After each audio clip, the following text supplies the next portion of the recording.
Halo semua, jadi hari ini gue mau nge-review pelembab yang sangat-sangat viral dan juga paling banyak di request untuk dibuat full reviewnya. Jadi hari ini gue mau full review moisturizer The Original. Buat yang belum tahu, ini tuh brand lokal dan gue pernah buat full review produk mereka yang lain, yaitu serumnya di video terpisah. Kalian bisa cek itu kalau misalkan tertarik. Ini tuh moist yang sangat viral, terutama di TikTok karena lumayan rame reviewnya, dan juga ini tuh ada klaim memperbaiki skin barrier tapi dengan harga yang super terjangkau. Untuk isi segini 50 ml, harganya itu cuma 40 ribuan, di bawah 50 ribu lah. Jadi kayak gue paham kenapa ini bisa hype banget. Video review ini bakal beda dengan video review yang lain karena gue bakal sambil jawab pertanyaan yang kalian input. Jadi ya, kalau kalian suka dengan konsep review yang kayak gini, please komen di bawah jadi gue bisa tahu pendapat kalian gimana. Oke, pertanyaan pertama, ini lu endorse ya Mer?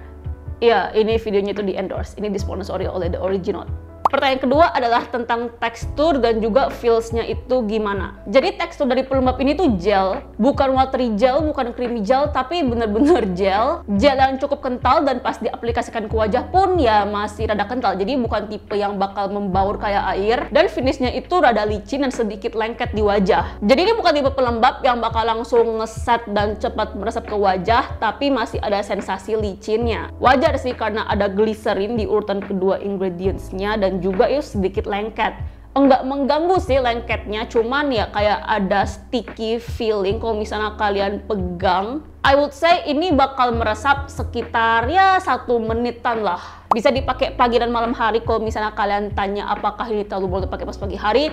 Enggak, ini tuh ya biasa aja, cuman nggak seringan yang gue ekspektasikan. Kalian tahu sih tipe pelembab yang kayak cepat ngeset dan kayak jadi matte gitu sampai wajah kadang terasa ketarik. Nah, moisturizer itu bukan tipe pelembab yang seperti itu, tapi masih ada sensasi licin dan sedikit lengket, cuman nggak mengganggu. Dan juga ini nggak greasy. Jadi walaupun ini sedikit lengket dan licin, tapi nggak berasa berat, greasy atau gerah gitu, ya masih nyaman lah untuk gue yang cenderung berminyak.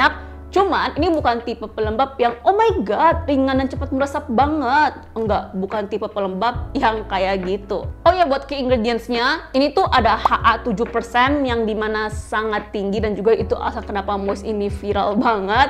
Terus ada ceramides 2% ya, kalian tahu ceramides itu apa, dan juga chlorelina. Ya, ini rada susah buat dilafalkan buat gua. Itu kayak semacam antioksidan yang bisa bantu kontrol sebum. Dan juga ini yang paling banyak ditanya yaitu gimana rasanya dipakai di kulit yang cenderung berminyak. Well, gua bakal bilang ini tuh oil controlnya standar sih. Jadi nggak bakal bikin wajah kalian jadi kilang minyak atau jadi kusem gitu.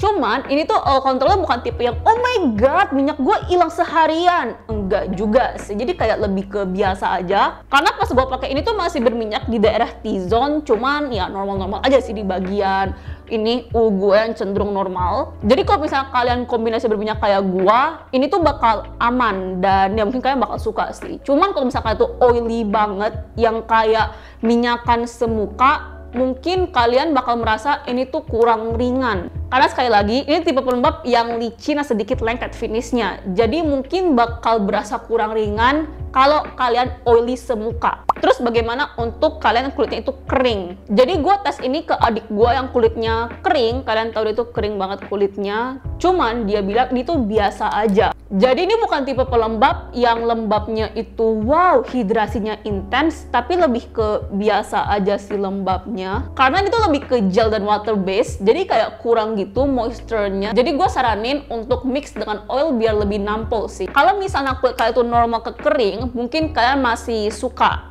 Tapi kalau kulit kalian itu kayak kering banget, yang kayak intens kekeringannya, mungkin bakal merasa kurang sih. Menurut gua, moist ini tuh lebih oke untuk kulit yang ada di tengah-tengah.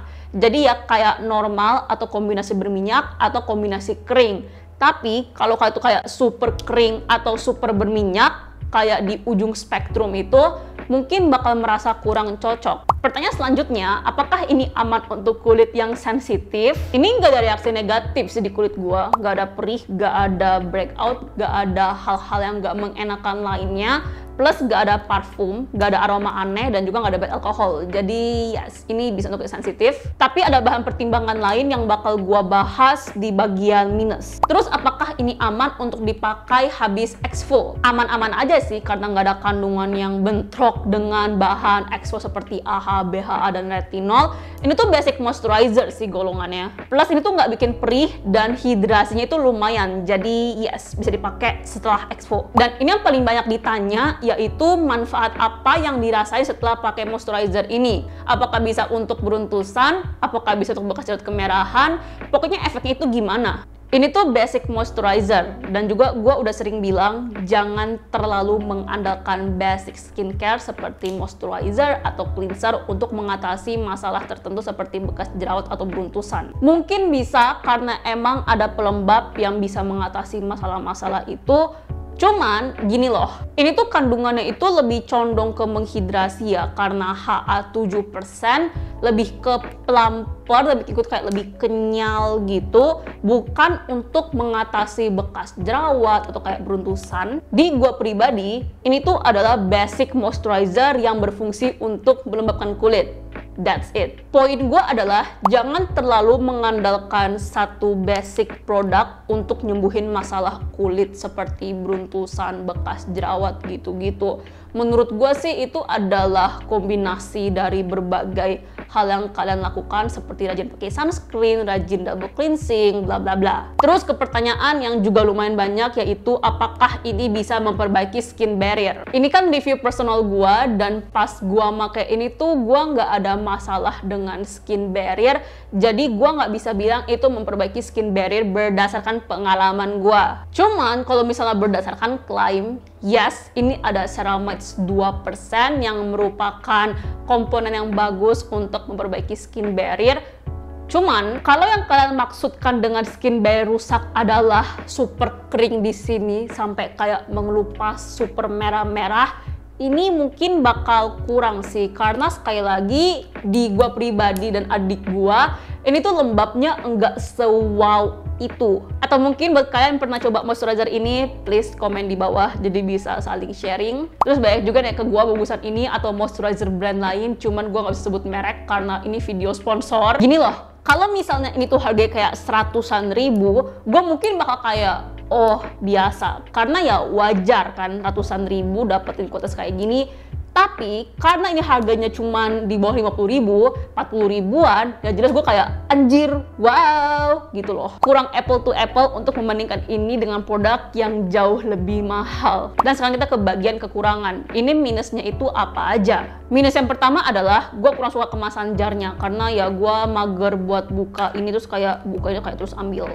Gue bisa kemasan pump. Minus yang kedua adalah, dan juga ini mungkin yang paling populer alasannya, yaitu HA-nya terlalu tinggi, 7%. Kalian pasti tahu HA itu apa, hyaluronic acid, jadi gue nggak perlu jelasin lagi. Itu kandungan humectan namanya, jadi kayak narik moisture. Cara kerjanya itu sama kayak sponge, jadi kayak dikasih air jadi ngembang kan. Jadi sama kayak sponge, HA itu narik moisture biar kulit itu lebih plump, lebih kenyal, ya gitu-gitulah. Tapi kekurangan pertama adalah HA itu enggak bisa menahan moisture. Jadi cuma bisa narik doang, tapi nggak bisa nahan. Jadi makanya ada kemungkinan untuk terjadi water loss, transepidermal water loss.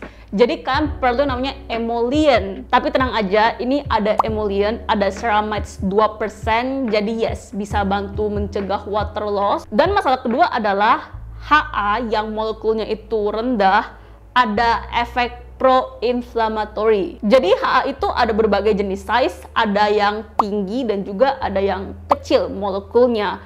Dan yang paling populer itu adalah yang kecil molekulnya, karena makin kecil molekulnya itu makin ini dalam penetrasi ke kulit. Tapi HA yang kecil molekulnya ada efek pro-inflammatory. Makanya ada kulit yang iritasi atau kayak nggak cocok pakai HA. Bukan berarti gue bilang, nanti lu beruntusan sama iritasi loh kalau pakai ini. Gua nggak ngomong kayak gitu. Gue menyampaikan informasi ini sebagai bahan pertimbangan ke kalian supaya kalian bisa mikir sebelum beli. Gue pribadi enggak ada efek negatif terhadap HA, jadi ya makanya gue fine-fine aja, nggak ada reaksi negatif. Cuman kan tiap kulit beda-beda. Ada kulit yang responnya kurang baik terhadap HA. Dan gue menyampaikan info tadi, kalau misalnya HA yang low molecule ada pro-inflammatory effect sebagai bahan pertimbangan untuk kalian. Dan juga ini yang gue maksudkan dari bagian di kulit sensitif, apakah kulit sensitif bisa pakai? Tergantung. Kalau misalnya mungkin kalian ada track record yang kurang oke terhadap HA, mungkin kalian mesti mikir-mikir lagi. Cuman kok kalian ya biasa aja atau kayak nggak takut, kayak pengen bereksperimen dengan skincare, ya silakan. Tapi di gua pribadi, personal review gua ya ini fine-fine aja. Jadi kesimpulannya apa? Plus minusnya apa? Kesimpulannya ini basic moisturizer yang melebihi ekspektasi gua. Lembabnya itu bagus banget untuk harga segini, enggak bikin perih. Terus ya overall gue gak ada keluhan yang signifikan sih. Ini kurang oke untuk yang super berminyak atau super kering. Lebih untuk yang kombinasi atau normal. Dan juga sebagai bahan pertimbangan, ini HA-nya itu terlalu tinggi. Jadi kalau misalnya kalian ada track record yang kurang bagus terhadap HA, ya mungkin mikir-mikir dulu. Cuman overall buat gue ini bagus. Gue bakal kasih rate 4 dari 5. Jadi ya itu dia untuk video hari ini. Semoga bermanfaat untuk kalian. Kalau ada pertanyaan komen aja di bawah. Dan sampai jumpa lagi di video selanjutnya. Dadah!